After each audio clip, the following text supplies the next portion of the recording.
welcome to the Strategic Success Podcast. I'm your host, Courtney Fricke. Thanks for tuning in.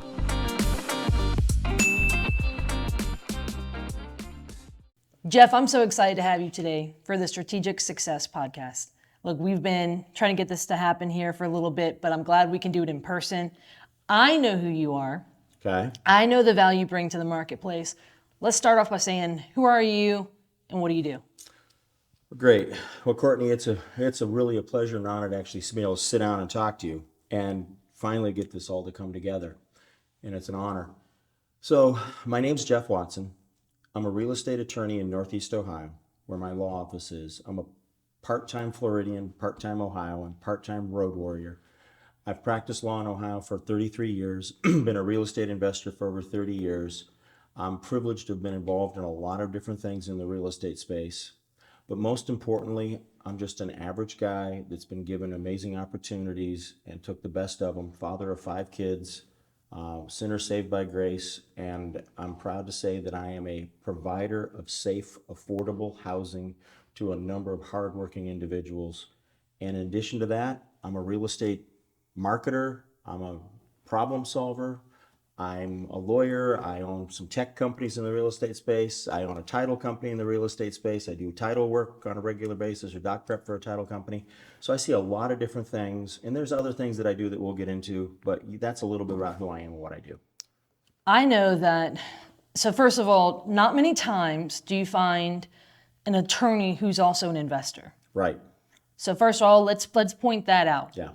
I'm doing my best to convert some attorneys right now into investors, but Well, I'm doing the Lord's work. They're too busy swapping hours for dollars. Exactly. Yeah. Exactly. Right? It's just glorified. Mary Hart said it yesterday, and she said she just realized she was a high-paid, hourly worker. And so apart from that, so you've been investing. Mm-hmm. Yep. What type of investing have you done? I've done a lot of kinds. I've tried to do a little bit of wholesaling. It just wouldn't click for me. I've changed the way short sales were done in the United States of America. I've invested legally, yeah. You influenced it and changed it. Yeah, I came directly. I came up with a completely different contractual method. An idea was given to me by a man, late Bob Middleman, and his wife Kelly, and I then created the entire paperwork system for the option contract method for short sales. Mm-hmm. And it took the nation by storm, 2008, 2009. Bunch of people copied it, ripped off, duplicated, and sold it in their own courses. That's fine, whatever. That was the thing. It took me from just being a guy that was buying houses, rehabbing them, putting tenants in them. I was doing BRRRR before BRRRR was sexy. Sure. Single families, doubles, etc. That's just the new word for it. Just the that new got word exciting. For the same old thing. Yeah. Buy it right, fix it up, get it rented correctly, refinance it, and go from there. And I made the mistake a lot of other BRRRRs are finding out right now. I took out too much money on the refis. Yep. A lot of peaks are figuring that out. Didn't control my costs, and I had some surprises over that, but we managed. So, but I've done short sales, I've done commercial, I've done residential, I've done buy and hold, I've done fix and flip. Today now, my focus is on buying into multifamily apartment complexes. Mm-hmm. That's what I really want to do, because I love the single family game, but it's not getting me where I want to go fast enough. I've gotten to that plateau, but now I want to go play for the bigger marbles. And you are a real estate investor, a real estate attorney. Correct. Right? Correct. And you have bought creatively with subject to. Multiple times. Yes. Bought creatively multiple times. I did. Over the decades. Over the decades. My first subject to deal was like 23 years ago. Mm-hmm. So first of all, it wasn't created just yesterday. Okay. Right. But let's be clear. Let's call it subject to. Yes. That's a pet peeve that you and I both have. Mm-hmm. But yeah, I bought my first subject to deal well over 23 years ago. Mm-hmm.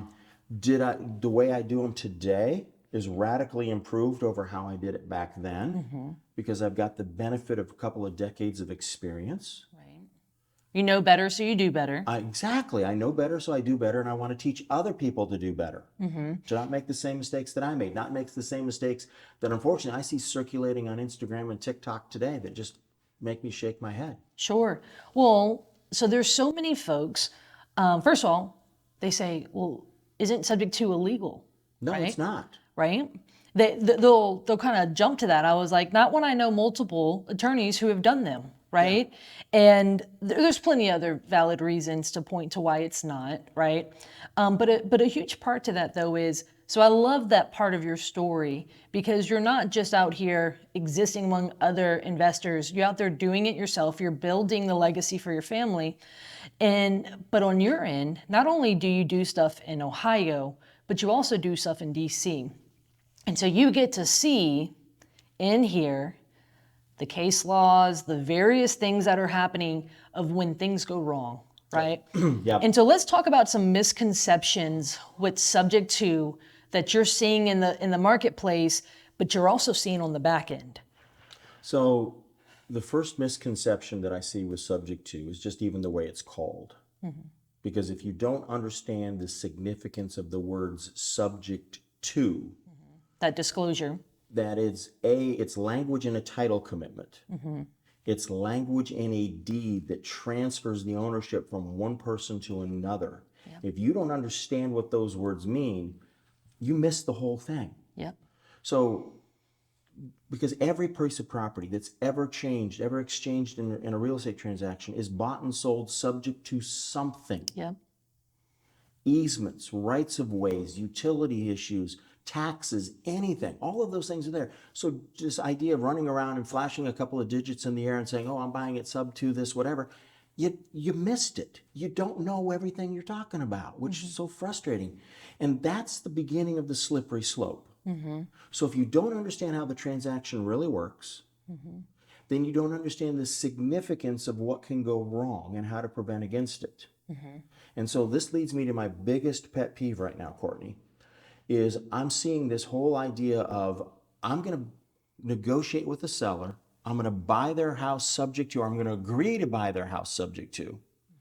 And then because I buried a couple of words somewhere in this complicated contract, I'm going to assign that contract to somebody else to take a finder's fee. And then I'm going to let somebody else start making the payments. And so all the trust the seller placed in me, I'm going to betray. Or you're going to sell to the highest bidder. I'm going to sell to the highest bidder who's probably got the least ability to consistently pay. So I'm going to violate Dodd-Frank, by the way. Okay? Big federal law that impacts how we do these deals. And I'm going to assign the deal. So I'm going to take a little short-term profit, violate somebody's trust, violate Dodd-Frank, all in exchange for a quick profit, instead of breathing for an extra second, knowing what I need to know, and making hundreds of thousands of dollars more by staying in the deal. Exactly. Exactly. So in this haste to get rich, you're wasting stuff. There's so much money. So first of all, I absolutely agree with you. So I am not a fan of wholesaling creative deals, subject to or elsewise. So finance, whatever, same concept, different method. You've negotiated a trusting relationship with that seller. Now stay in the relationship. You made a promise. You made a promise. Be a person of your word. So it's very different than wholesaling cash because that promise has a lifespan of what, 2 to 4 weeks? That lifespan says, I'm going to buy your house. We're done. Yep. Not, I'm going to make you payments long term. Not, I'm going to make payments on your behalf tied to your credit, right? And so people who are wholesaling them, for me, I see it as instantly inviting major risk into your business. Well, let's stop and think about this because you made a huge point. So if I'm going to say to somebody, I'm going to take over your payments. I'm not going to assume them because assume is a legal term in real estate that is not the same as subject to. Yep. But I'm going to take over your payments. I'm going to start to step into your payment shoes. And I'm going to make these payments. And then you don't understand that you're affecting their ability to buy insurance in the future, their ability to buy a car in the future. You're affecting interest rate on their credit cards. You're affecting where their kids are going to be able to go to college or not. You're affecting their financial future for the rest of their life when you assign that deal to somebody else that they haven't agreed to accept in the deal. Now, when you do it the way I want you to do it, you're going to stay in the middle of the deal. You're going to resell it on a wrap all-inclusive transaction. You're going to make hundreds of thousands of dollars more, and you're not going to violate anybody's trust, and you're not going to harm their economic future. because ultimately you're keeping your promise. Yes, exactly. And so that's a critical part, because at the end of the day, when you're not buying with your own credit, you're buying with credibility. And that credibility is tied to a promise. Can I quote you on that one? Yeah, you're welcome to. And so the huge part of that is, it's why my shirt says "How you do real estate matters," and I flaunt that frequently, right? Yep. So it's not just the technical side, which we're going to talk through, which is, how you're doing it, how you structure deals, which is what you're talking about. Instead of wholesaling it for an immediate profit, you stay in and you get reoccurring profit. You're taxed differently, all these different things, depending on how you structure it. Well, and see, this is the other thing, because Courtney, the word structure, I love that word structure, because that implies that you're thinking about what you're doing. Right. Because real estate investing is a thinking person's business. As Jimmy Napier said, that I made my most money thinking in real estate.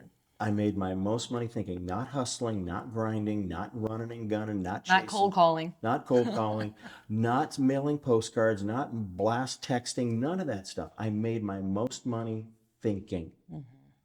And when I do a subject to deal, I know I'm going to take that property and I'm going to hold it and run it as a rental.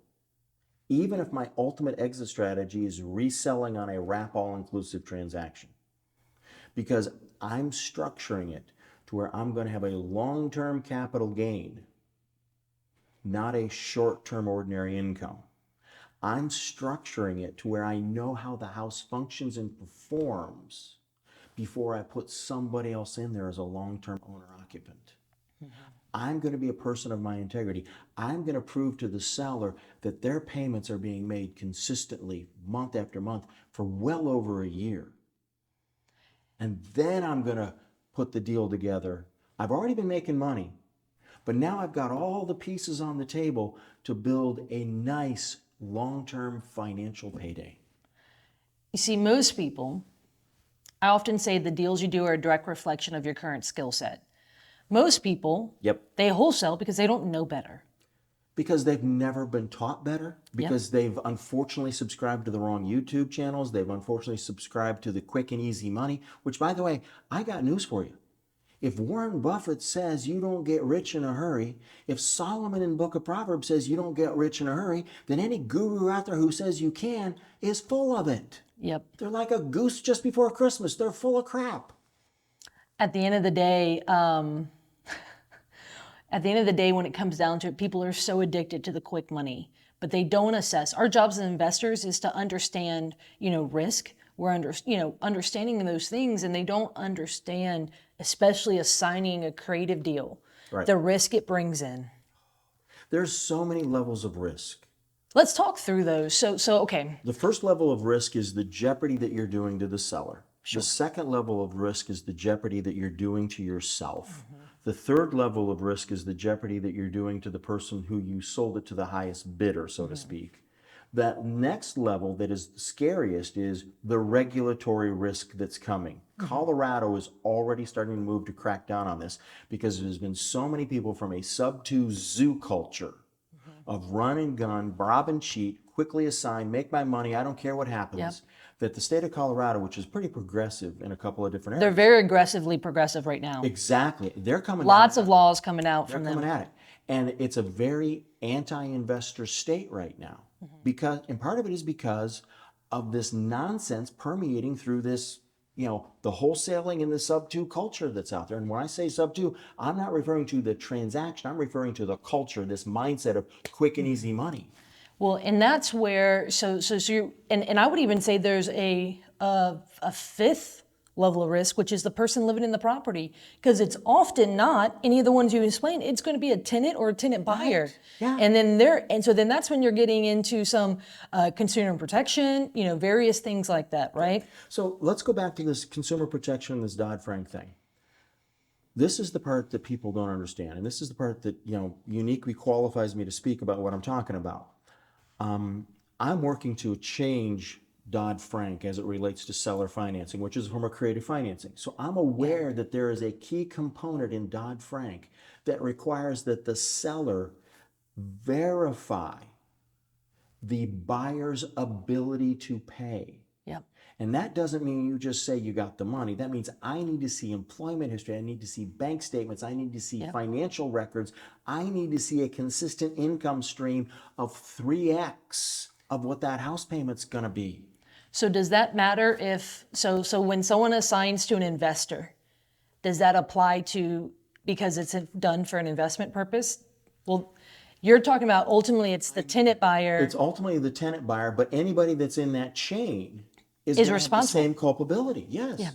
And so that's huge, right? That's not going to, you see, Dodd-Frank, the FEC, the FTC is not going to care. The Department of Justice is not going to care that there were 3 assignments Yep. between the seller, original investor and the end buyer who Yep. financially can't afford it but got duped or tricked into it. So in the They're gonna get them event that boom, boom, boom down the line, they stop paying.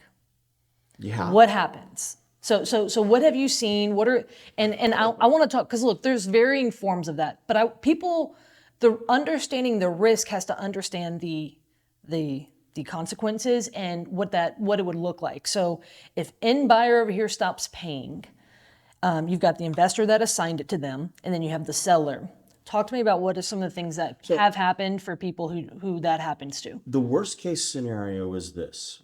The end buyer stops paying for whatever reason, probably because they couldn't afford it to begin with. Various reasons right now in the marketplace that we're So seeing. many reasons.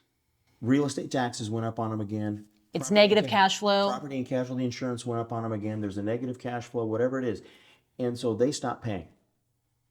That is going to cause the person who's still morally and legally obligated on the note and the mortgage to experience a negative impact on their credit.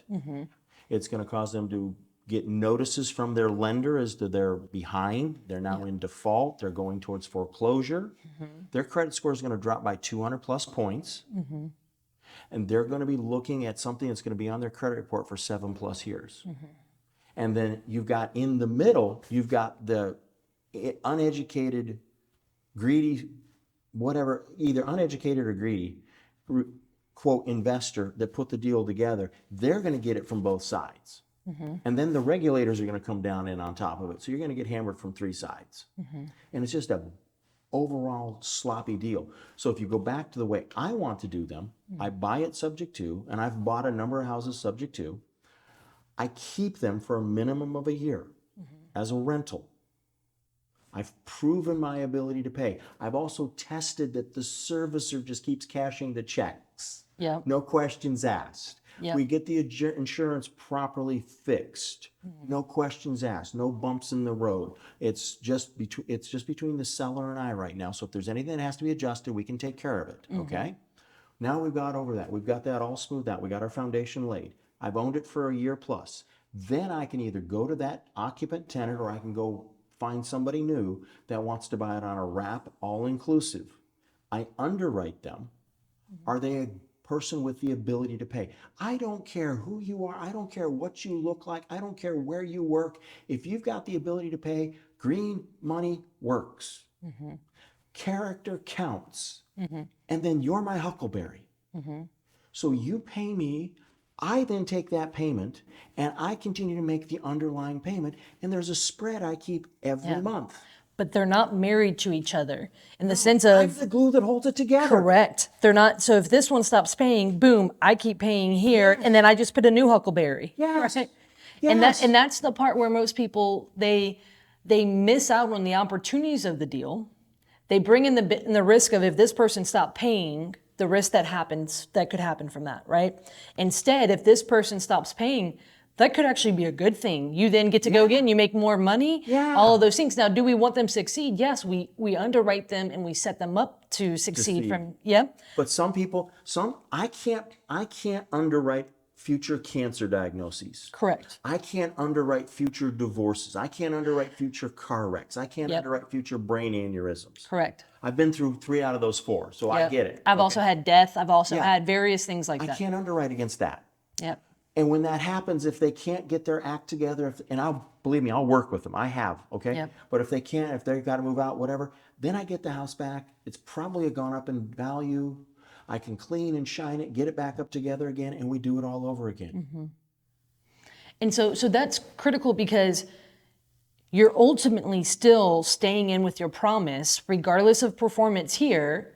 You now have an opportunity once, you go through the process of canceling what all was put in place, right? Going through, undoing that part, Right. and then you can do it again, Right. right? So that's important. Exactly. And I want to go back. I want to be very tactical on one thing, because you and I are preaching from the same page. When I find my end buyer and I sell on a wrap all-inclusive transaction, they give me a substantial down payment, 10% or greater. That money does not go buy a new car. Yep. That money does not pay for a Disney cruise. Half of that money goes right into a Murphy account. That is money that is set aside so that if somebody skips a payment on me, I can easily cover what I still am obligated to do. Because I have found in the real estate game that when I have cash reserves, my Murphy account. Can you explain Murphy? I will. I know what it is. If anything can go wrong, it will go wrong. Murphy's Law, okay? Yep. So, but when you have cash, it's a fantastic Murphy repellent. Yep. And so less things go wrong. Exactly. But when they do, something goes bump, I don't care. The AC goes out, I got a reserve. They don't want to pay, I got a reserve. Whatever it is, I can work through it. Because I didn't go waste that money. And so I take half of it and put it aside. I'll take another chunk of it and I'll go beat down that mortgage so that I make sure that the delta between the two is a minimum of 20 to 25 grand. Yeah. No, so that's critical here because, again, how you do real estate matters, not just the technical side, but it's how you treat people. And so a huge part to that, most people are so short-sighted, they're going to say, oh, I just got all this money, let me go do, and maybe even some fun things some seemingly right things of let me go invest it into more marketing in my business or to more education, things like that. But the reality here is that most investors, especially on a subject to, especially things along, they get in trouble when they don't have cash in the bank, right? Yep. Because their promise is tied to making a payment. That payment, first of all, is not always going to stay the same. They can have adjustments. Ask me how I know, right? Yes, exactly. But then the reality here is hey, it's going to take you some time to rework this. You're going to get paid, again. You could always then turn around and sell it, pay off the underlying, and realize your gain then. You can realize your profits then. But the reality here is it's the promise you make is what's critical. People think we're in the house business. We're really not. We're in the problem-solving business. We truly are. But more than that, I would say we're in the promise business because everything hinges on the promises we make, the promises we make to our tenants, the promises we make to our sellers, the promises we make to buyers, the promises we make to our lenders, right? Yep. And so when we stop making those promises, that is when the house of cards falls down. Exactly. And when we don't honor those promises, you're telling me you're not a person of integrity. Now, I can understand bad things happen. And then you immediately go negotiate it. I mean, I've had a number of my end buyers on my seller finance deals. They'll call me up and they'll go, Jeff, I got laid off. Jeff, I lost my job. Jeff, we're going through a divorce. How do we work? And I'm like, we'll work this out. Just stay in touch. Yeah.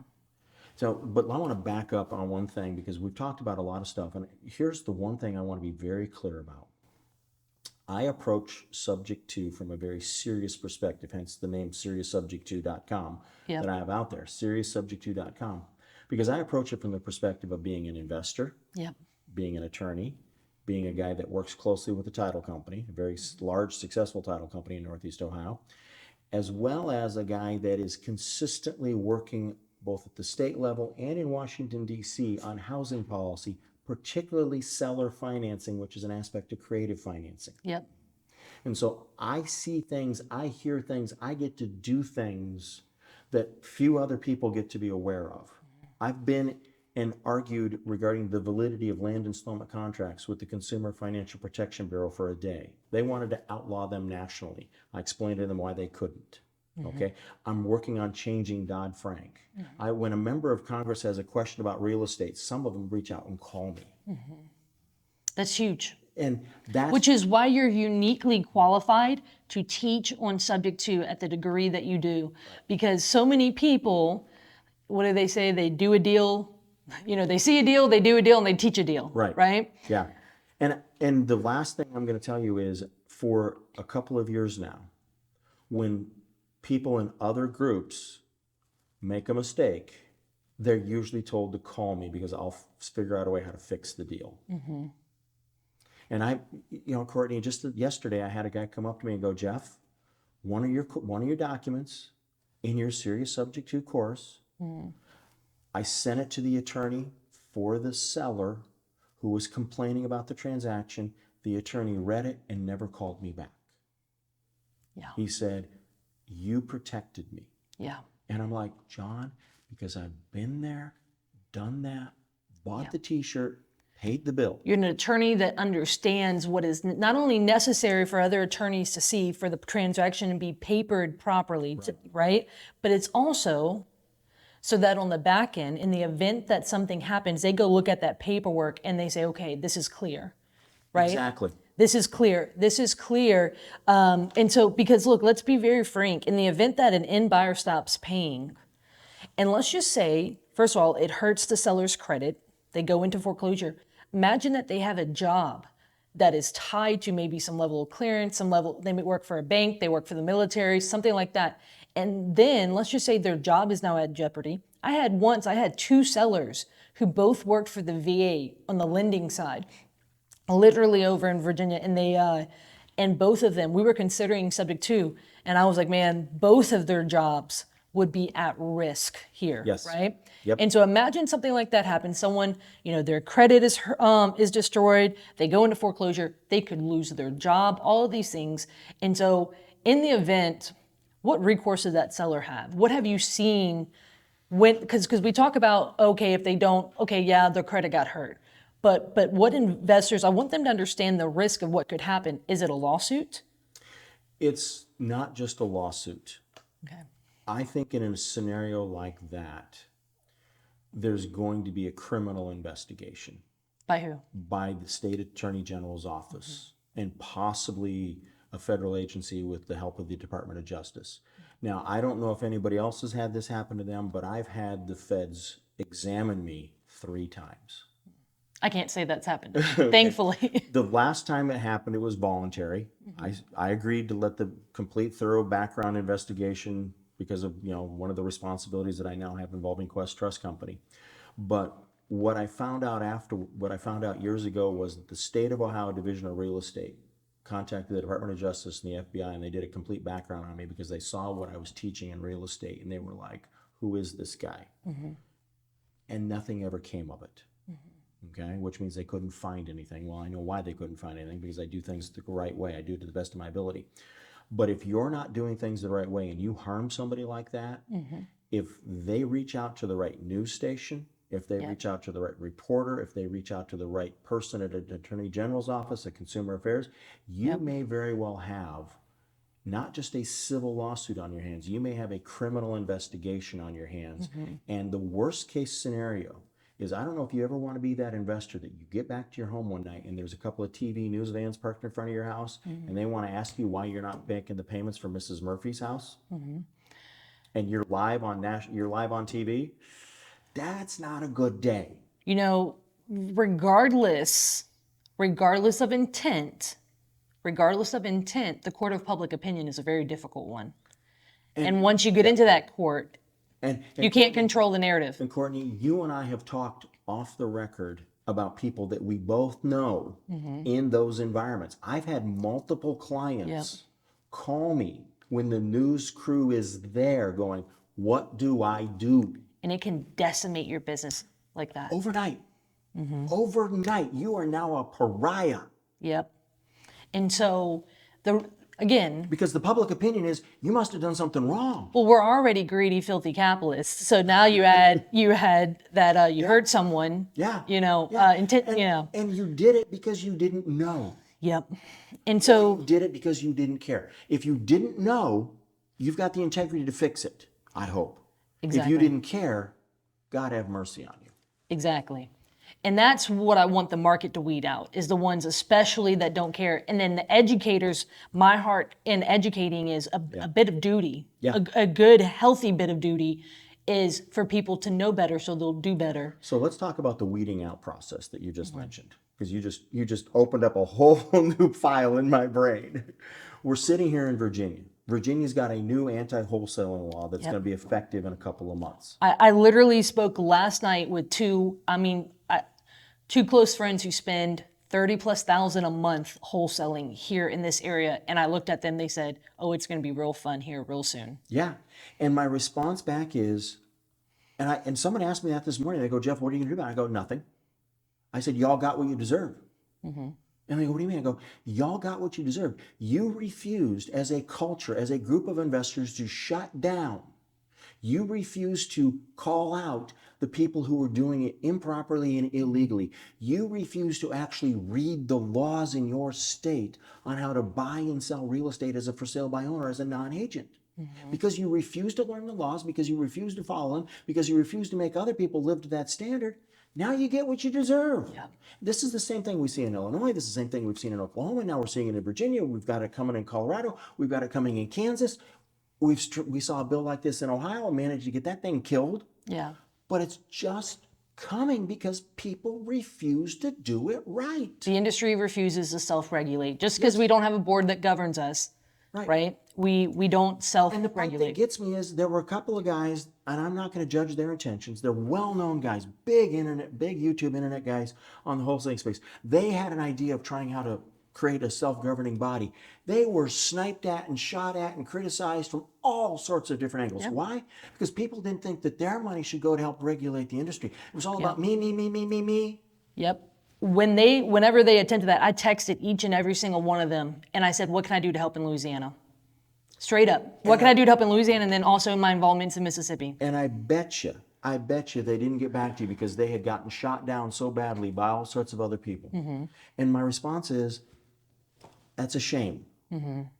Right. But it's reflective of this mindset of this certain tier, this certain caliber of real estate investor that maybe shouldn't be an investor yet. Meaning the folks who, you have no money, you can do this if you're 15 years old, right? You can, you have no money, you have no credit, you have no credibility, and you have no desire to build any of those three.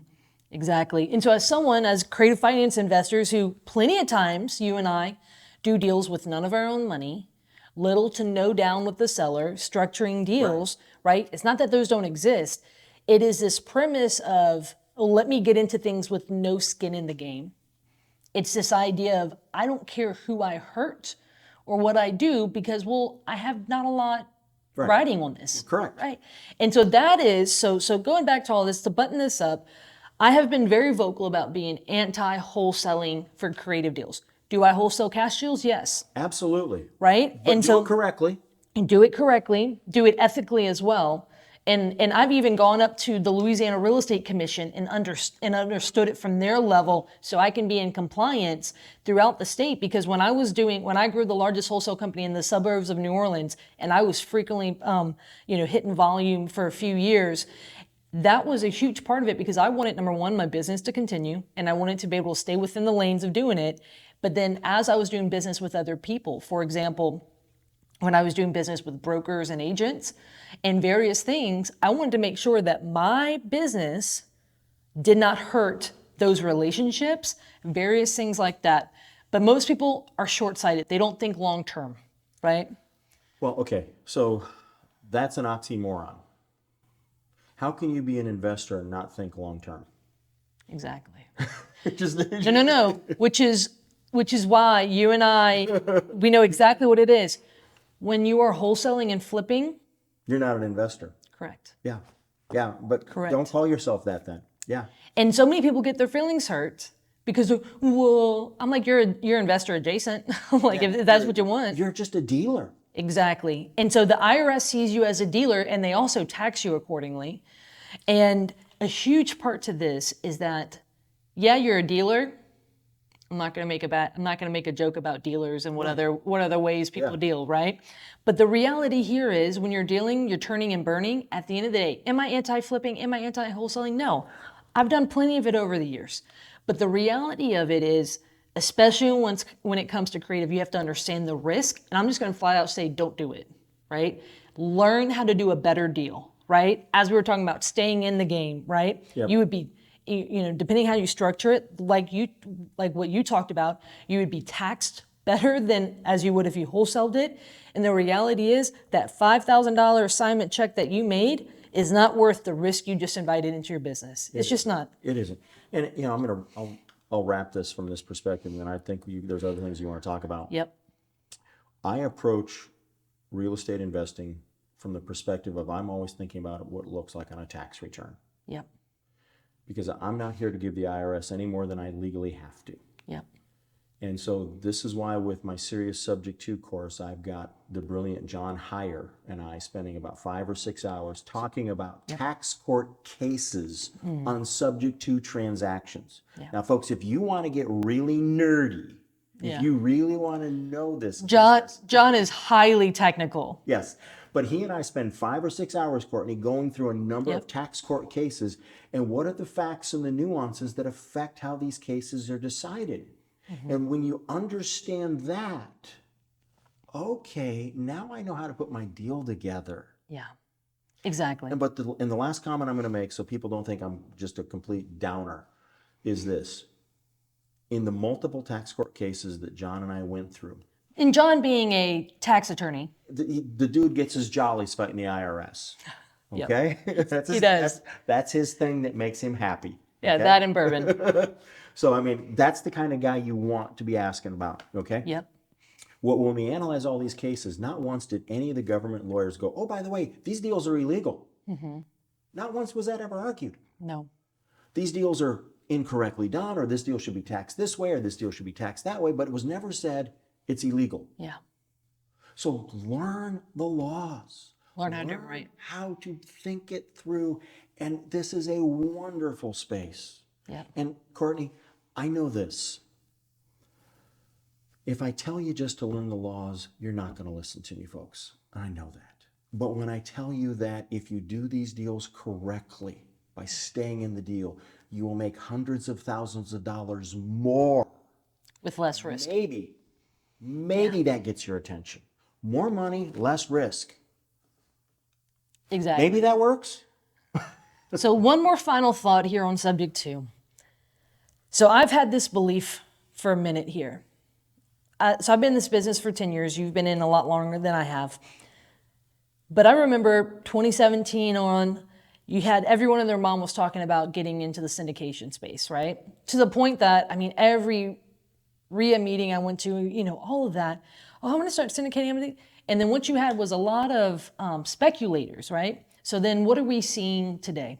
We're seeing some issues in that space. Are there not true operators? No, they're true operators, and that method still works. But a lot of people are hurt right now in that space, right? A lot of people are hurt in that space. And more by the day. So then what I saw around 2019 and on, everyone and their mom wanted an Airbnb, right? And so then, I mean, everyone was jumping into that. So what are we seeing now? A lot of people are hurting in that space, right? Even just, at the filming of this, just recently New Orleans struck down short-term rentals. Like pretty effectively, it's pretty dead across New Orleans right now. And a lot more people will be hurt because of it. Are they still people profiting from that method? Yes, but more and more people are hurting from that. My concern is that the next big one that a lot of people are speculating right now, everyone and their mom wants to buy property subject to the loan. My concern is that it is going to be the next big boom and bust. What do you think about that?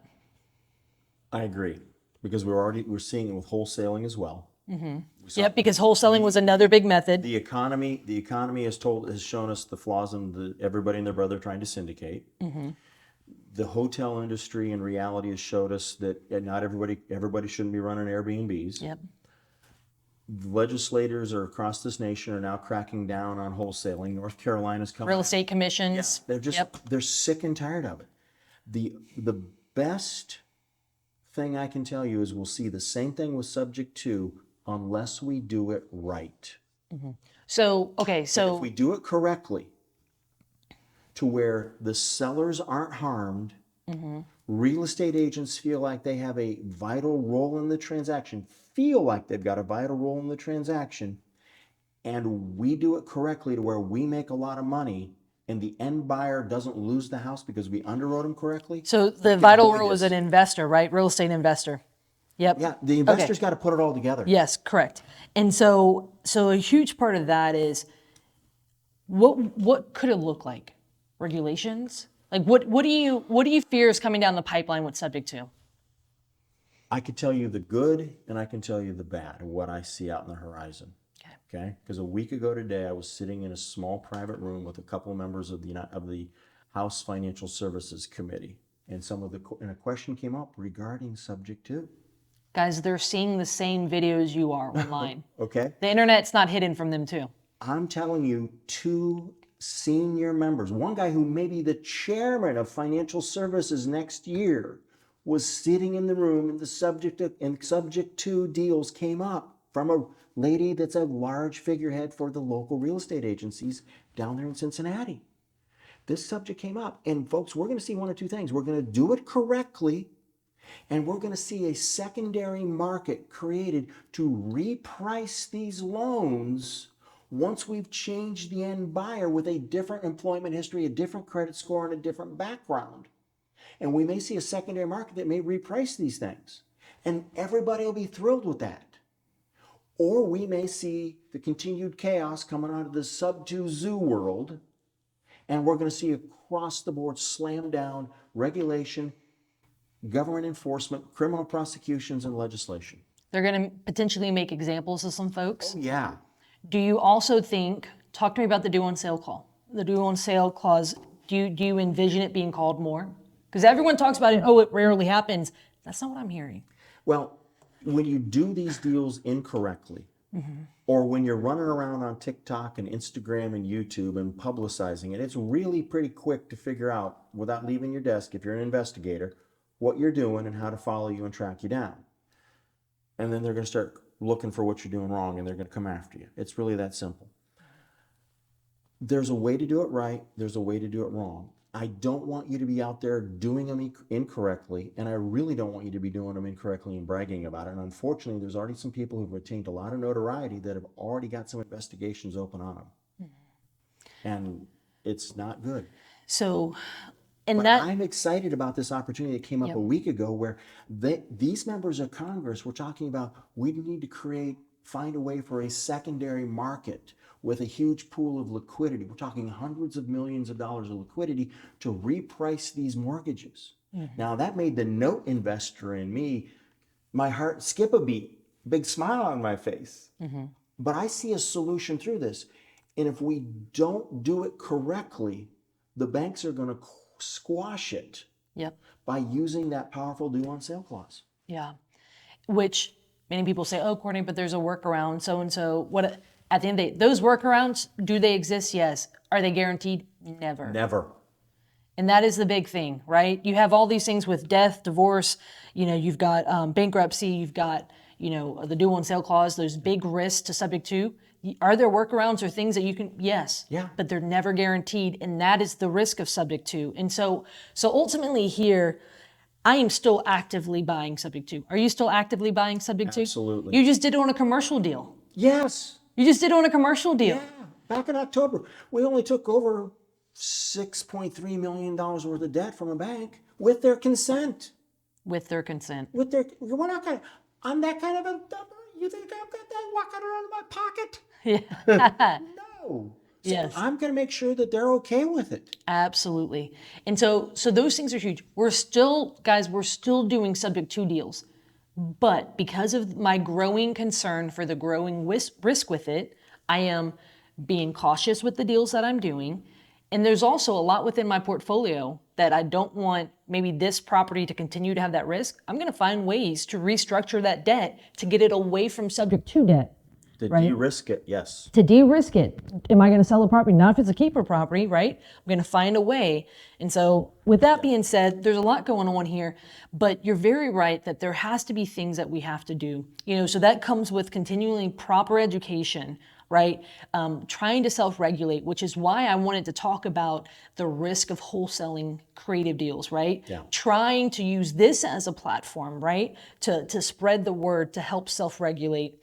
But then ultimately, there's going to be a level in which you do a ton in Washington. And I'm going to be doing more and more and more. Yeah. Yeah. And so let's talk through that. A huge part for us as investors to continue to basically have the business opportunities that we have, the investing opportunities that have, has to do with caring about advocacy. Can you talk with me about what that looks like? Sure. So I'll give you the background. I started political advocacy out of necessity. Yeah.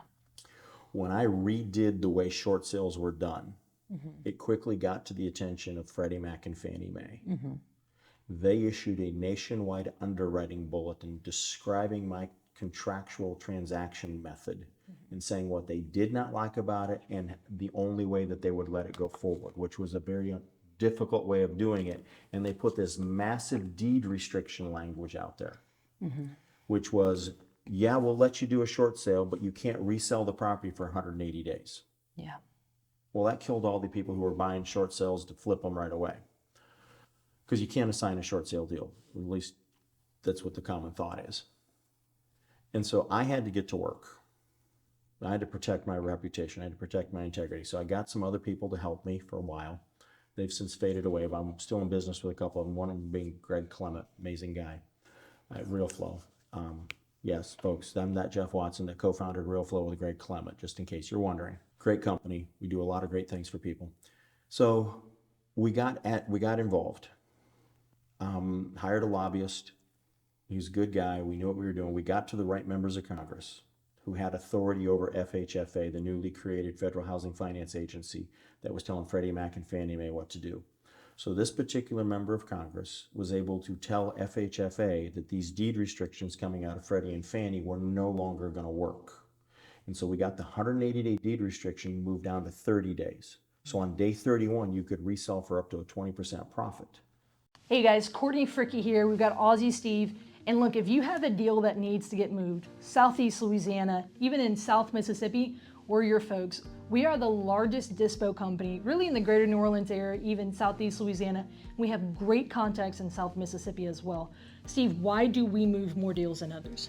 Just we're very deep in this market. So Greater New Orleans can be really confusing for national wholesalers. The comps are hard. We change block for block. We got flood zones. You know, we get a lot of hurricanes and the likes. And just a lot of the national platforms don't have the buyers on their list. So we are deep with buyers, but we're deep with relationships, which is really important in this market. So we love JVing with out-of-state investors. Like I said, we do a ton of business with other investors. So go to homebuyerlouisiana.com/Courtney. Fill out the information, we'll get in touch with you and we'll move this deal along. On day 91, you could sell for an unlimited profit. So if you see that language on a deed or in a short sale approval letter or anywhere else, I wrote that. Yeah. That was the beginning. Then we had another fight, which was, this one was the easiest fight I've done of all of them, where we needed to extend the Mortgage Debt Forgiveness Act.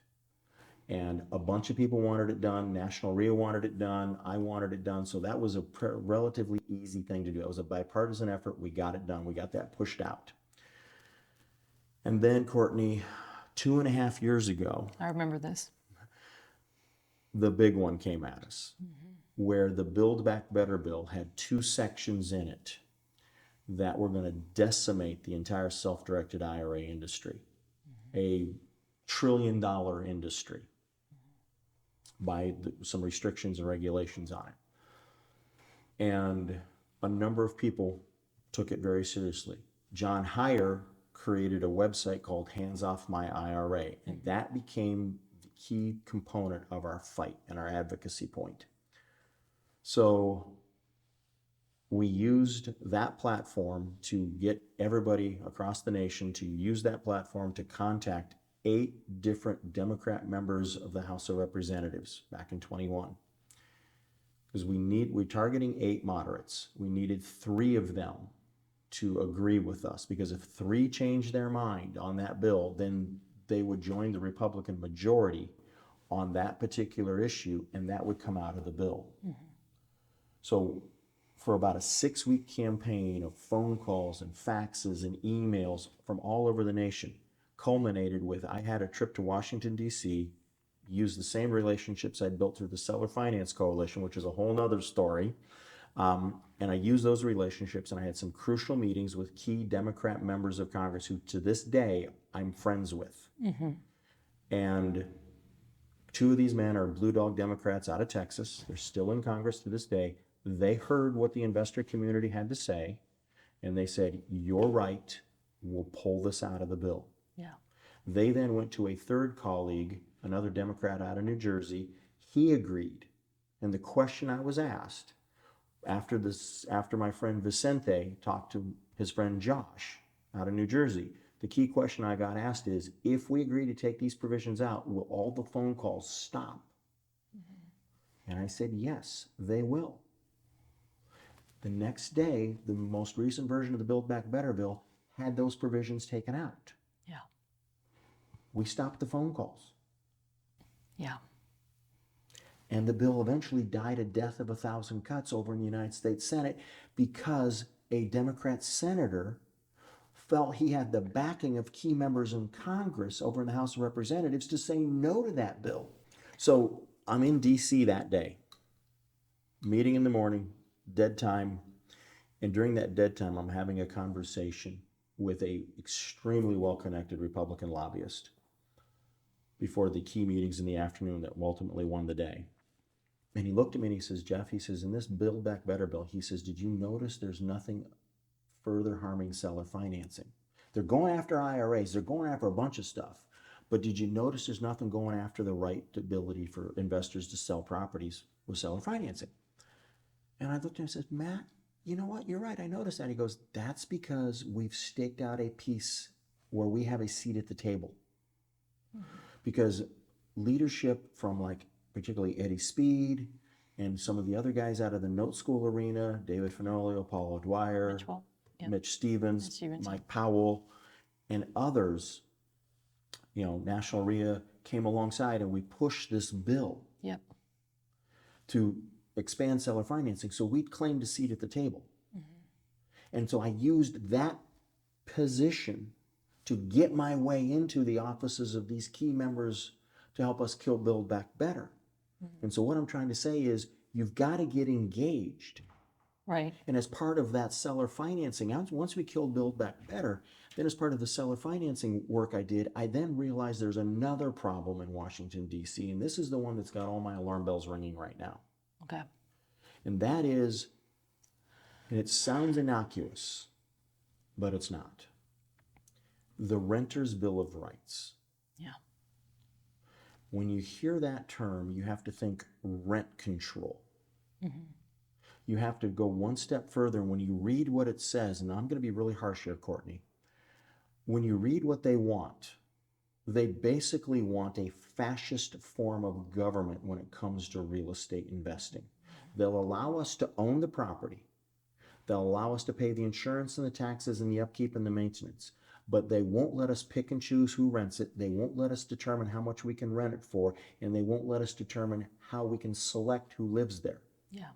That's all taken away from us. So we get to own it, but they get to control it. We get the responsibilities, but we don't get the benefits. And so that is what's got me going now. And this is why I have figured out a way, with the help of some key members of Congress, on how to permanently stop that nonsense. Now you're going to say, well, Jeff, what's going on? Well, let's be straight up. The Renters' Bill of Rights is dead in D.C. right now because the Republicans control the House of Representatives. And we've done some work there to where they know they're not going to get that passed through. Now, we may see a change in Congress to where if the Democrats get both houses and the administration, it's coming down as full steam ahead. So pay attention, folks. You got to vote. But so what they've done in the last year, Courtney, is they've gone out state by state by state, and they're pushing the agenda at the state and city level. And one of the biggest, most zealous advocates for it lives in Kansas City, Kansas. And we have engaged in Kansas City, Kansas, because they wanted to do a radical agenda there in the city of Kansas City, Kansas. And some brave leaders by the names of Kim Tucker, Michelle Winberry, and the guy that runs Rent Perfect. So RIA leaders, all those things, right? Those are critical. RIA leaders, established investors, people that understand the business. Property managers. Property management. The guy, Rent Perfect is a fantastic company. The guy that runs and operates Rent Perfect was integral in that fight. And he and I'm embarrassed, I can't remember his name right now, okay? But anyhow, I can see him, Dave Pickrod. Okay, yeah. I can see him, good guy. They led the fight. I was able to mobilize about 100 people to come in and help with an advocacy campaign through phone calls and emails. And I realized that helped us win the battle. Okay, they got 1 out of the 4 things they wanted. We killed the other 3. Now, when you start that late in the fight, that's okay. Yeah. If we had started at the same time, I'd still consider it a bit of a loss. But we were playing catch up. So I don't want to play catch up anymore. I want to be proactive. We've got the same fight going on in the Colorado legislature. We've got the same fight coming at us in Nebraska. And we've got to be focused at this. Now, here's my dream. Here's my goal. And this is what I've begun doing. I've spent a considerable sum of my own money to establish my own political action committee. Already established, already registered, already filed. I'm about 20 grand into it out of my own money. Called Real Estate Note Investors United. The whole goal is to engage at the federal level regarding rental policy. But I also want to build a coalition of mom and pop regular real estate investors. You own 1 house, you own 3 houses, you own 30 houses. I don't care. Yeah. I need you to be able to respond to an email without leaving your home, without getting out of your comfy pajamas. Just crack open your laptop, read the action email, and follow the simple steps of click, copy, personalize, paste, and send. And that makes a difference. We've proven it. We've proven it over and over again, whether it was using voter voice to stop the extension of the COVID eviction moratorium, whether it was using Hands Off My IRA to kill Build Back Better, whether it was the fight we just won in Kansas City. We've proven it. We know this works. And it can be done if the average property owner will just give me 15 minutes a month. Yeah. 15 minutes a month to join with thousands of other investors to stand up for your future and current legacy. Yeah. If you can't be troubled with that, I don't think you're a real estate investor. So it's huge. Most people placate the necessity for them to be involved. Oh, well, that's in Colorado. That's in Kansas City. That's in Nebraska. That's not me in Louisiana, Mississippi. Right. That's not my problem. But as we have seen, precedent set in another state spreads like wildfire. We're seeing that in Airbnb's regulations. We're seeing that in various, like the wholesale laws that we were talking about. Literally, a lot of the language from some of that wholesale laws was used in the other states for their language, right? Yep. And so it's not well, that's not in my backyard. It's coming to a backyard near you. So I'm going to explain it in a more painful, graphic way. Your neck and spine should pay very close attention when you're diagnosed with colon cancer. So if we've got a cancerous problem in Kansas City, the whole nation needs to pay attention. If we've got something eroding away our rights in one state, we all have to pay attention. Yeah. Yeah. And so you have done a fantastic job keeping people informed, going to DC, going to these locations and fighting. And so what is one way that you're keeping people informed? I know I get it to my email frequently. Right. So there's two email lists that I maintain, okay? And they're both free. So folks, they're worth what you pay for them. There's a generalized newsletter that I do. I've been doing it for 12 years. I'm starting to get pretty good at it. Just free content, and so on. It's at watsoninvested.com, watsoninvested.com. But the one that if you really care about the engagement, if you really care about the political action that needs to be done, you go to rentalfreedom.org, rentalfreedom.org, and you can sign up there to be what I call a housing hero. A hero is someone who is honest, educated, responsible owner. Yeah. That's really important. Educated, responsible owner. And Courtney, if you want to talk about, well, everything we've talked about from the beginning, honest, educated, responsible. Yes. That is huge. That ethos is huge, but it's at the end of the day, I mean, we're seeing it. You know, you and I, just before we started filming, talked about how the city of New Orleans sent out a survey asking for, you know, general housing questions. Right. But it was so slated. Yeah. It was so anti-landlord. And I'm not saying it has to be pro-landlord, but I would rather it not, I'd rather be more in the center. But you see, that survey came from the top down. It came out of FHFA and the Federal Trade Commission, who were following the current administration's Renters' Bill of Rights agenda. And so they know they can't get it in a federal legislation right now. So they're going to try and do it through agencies at the federal level and trickle it down at the state level. So if I can change state and city thinking, New Orleans, Kansas City, Nebraska, Colorado, they're eventually going to win. And at the end of the day, what is wild is that Kansas City is a red state next to red states. Yes. Yes. And so although Louisiana is a red state, New Orleans are blue, blue pulse. You guys got a fantastic senator from the state of Louisiana that I'm working with on the Seller Finance Coalition, Senator Kennedy. So, but, and here's what's going to happen. If the rest of the people do exactly as you said and say, oh, well, that's in New Orleans, it doesn't matter to me. Yes, it does. Yeah. Because we talk about generational freedom, generational wealth with real estate, but all of that is based on there being the future of being able to do that. That can quickly go down a slippery slope if we lose the ability to choose who we rent to. As long as, look, we're not discriminating. No. We're not talking about discrimination. We're talking about you have to take it on a first come, first served basis and not ask questions and like what you get. So, I mean, as I said the other day, I own a multifamily building. Several of my tenants are single working moms. If I have a vacant unit and then the first applicant under the Renters' Bill of Rights, if the first applicant is a male recently released from prison and I can't say no to violent felonies, what kind of a trouble do you think I'm creating? Exactly.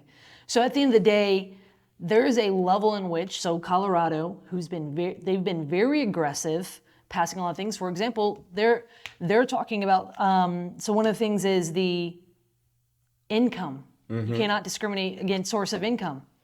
Let's talk through that. Because I know, look, we had the pleasure of sharing a flight together over here, and so we talked through this. Okay, so this is probably the most pernicious thing out there. Go Google the word pernicious if you don't understand what I mean. This is such a soul-crushing concept to say that source of income is a protected class. So if you understand civil rights, going back and looking at the 14th Amendment, we as a nation of laws have determined that the 14th Amendment of the United States Constitution affords some greater protections for certain classes of our society based upon things that you cannot change.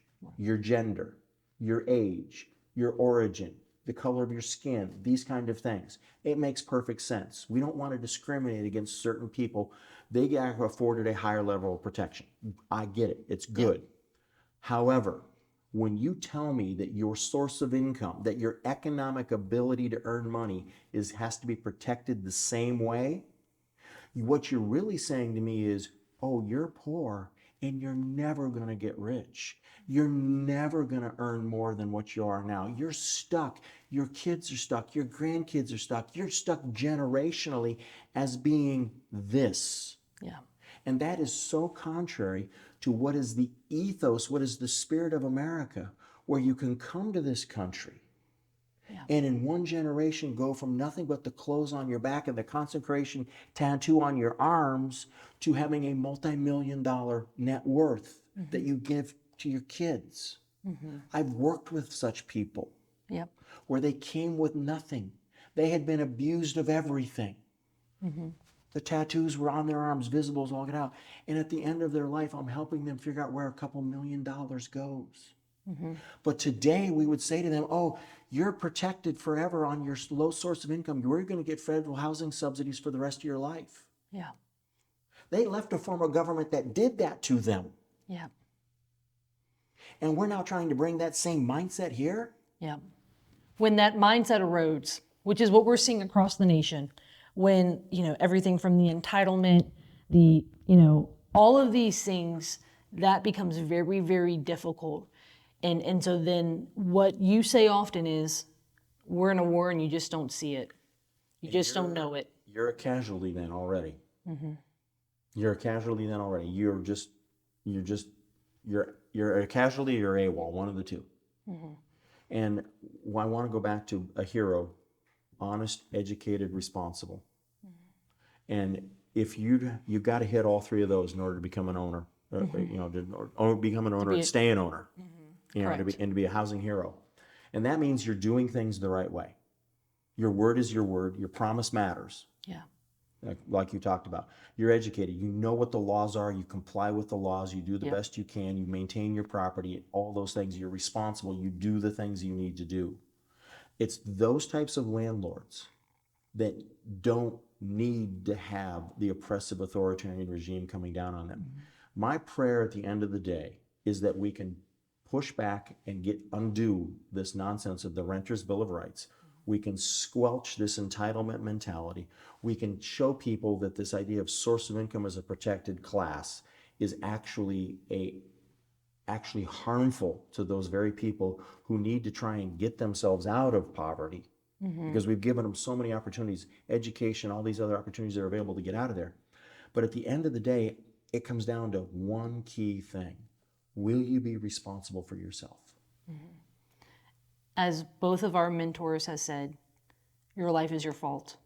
Your life is your fault. I was listening to him this morning say that. Yep. Pete Fortunato, a huge mentor to both of us, he's huge on that. Right? Yeah. And there's no one I can think of that has been doing the creative real estate business longer and more successfully based upon relationships and reputation. He is very proud of the fact that he has done multiple deals with multiple families over multiple generations because he is a man of his word. Yep. And he cares about solving people's problems. Yes. Yeah, he did 74 deals with 4 families. That is something to hang your hat on. Put that in the TikTok, Instagram world and think about it. What's his marketing budget to do 74 deals with 4 families? He has never sent a postcard in his life, a letter. The idea of even sending a text message. So let's start to wrap this up. Advocacy is huge. We have to advocate for ourselves, because otherwise, if we placate it, right? If we say, oh, let someone else do it. Let Jeff do all the work. I'm not going to join him. Your work does not succeed if we don't join you. Correct. You cannot do it alone. Investing is a team sport. Absolutely. And this is where it is pivotal. We're at a point in our nation where if we want to continue on this path, we have got to advocate.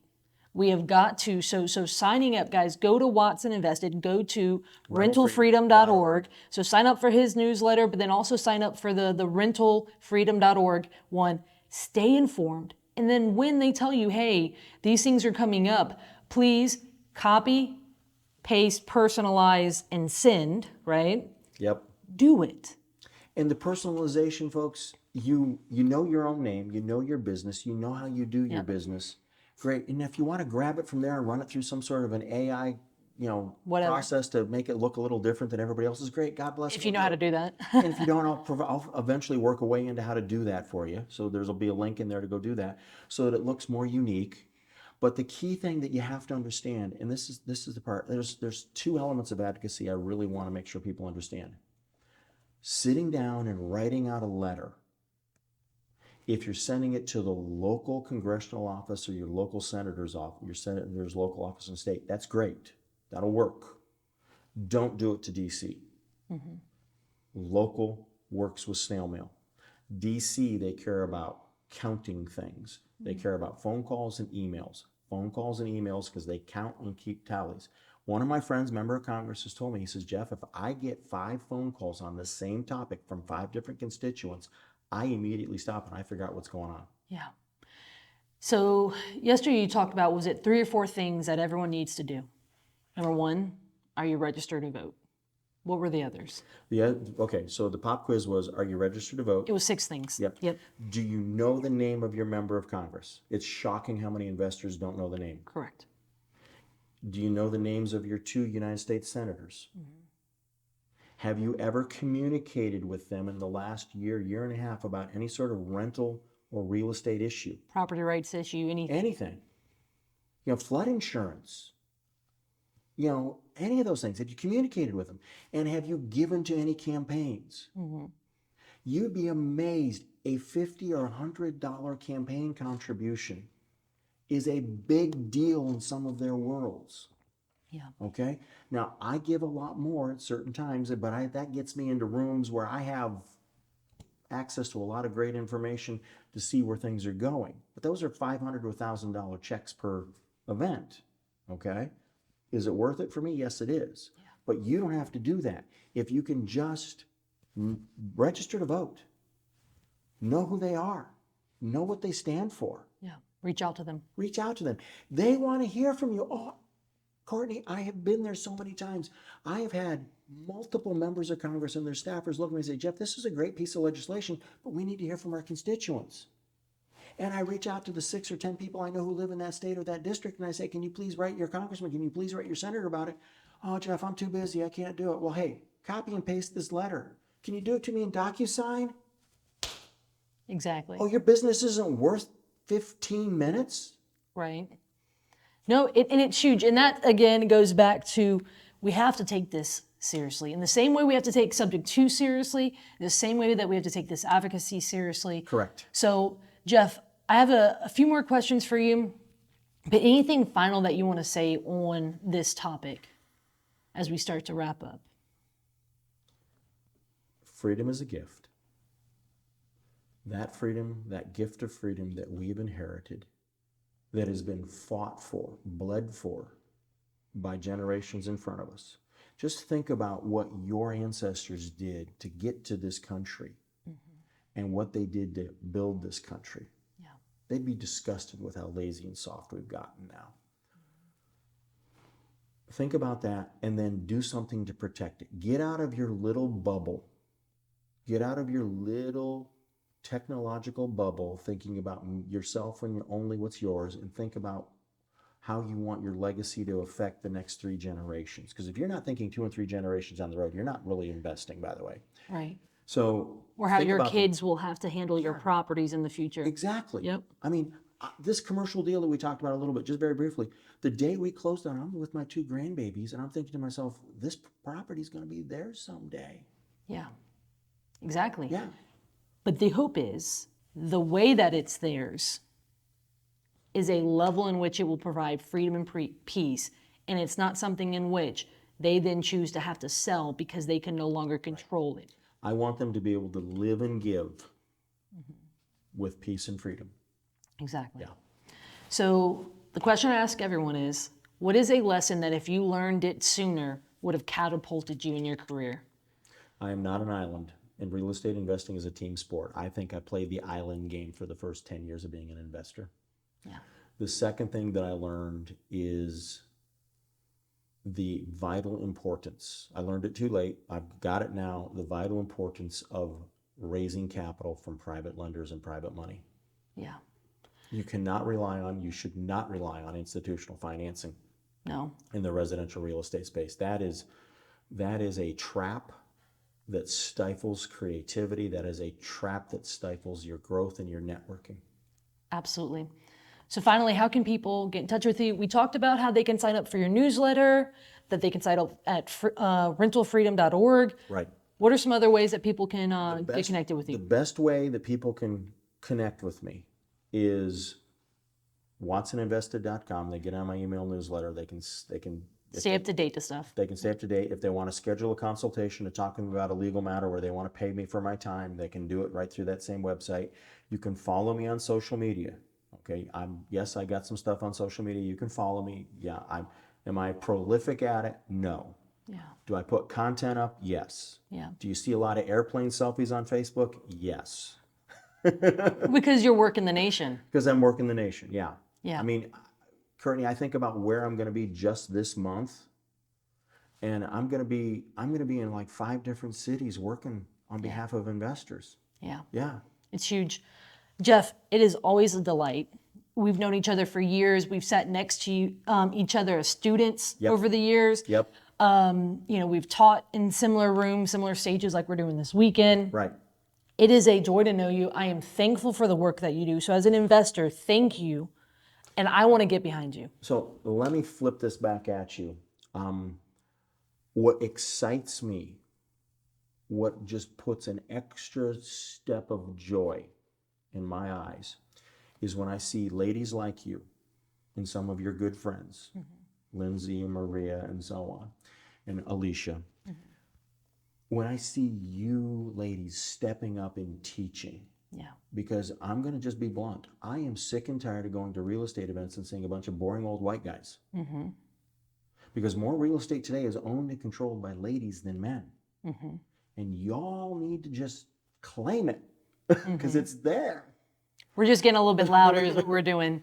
A lot of them have been there. My very first mentor was a female, and she was slinging deals. But here's the thing is, most people wouldn't know that she existed because she was not very vocal, not very out there, right? Yeah. Well, today the culture's gotten to where if you're not out there, if you're not making noise, they don't think you're existing, And the key is for you, the things that you and I do and the people that we associate with, we're making some noise, but we're also busy doing deals. And it's really hard to make a lot of noise when you're so busy taking care of people and solving problems and making things happen. But I'm so excited to see what you're doing. And Thank you. The market needs that.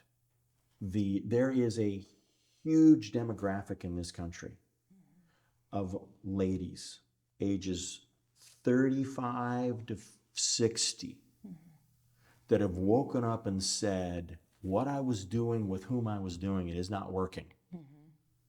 I'm now responsible for myself and I want to try real estate. Yeah. And to every one of those ladies, I would say, if you don't know Courtney, if you don't know Lindsay, if you don't know Maria, if you don't know Alicia, you need to know them. Because they've been where you are, they've overcome the challenges that you're going to face, they understand it from your perspective. I will never understand it from your perspective.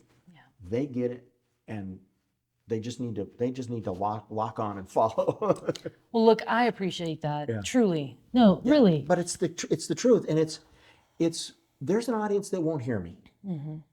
They won't hear me. They'll look at me, they won't hear me, and that's fine. Okay. I just want them to say, if you won't listen to me, then go listen to somebody else that's more like you, that has the same values, that has the same perspective. Yeah. Go listen to them. Exactly. And so at the end of the day, look, I've enjoyed having this conversation, and you and I, we talk a lot about this. Our heart is really, it's how you do real estate matters, right? Both the technical and is how you treat people, the honest, right? The educated, the responsible owners, right? Yep.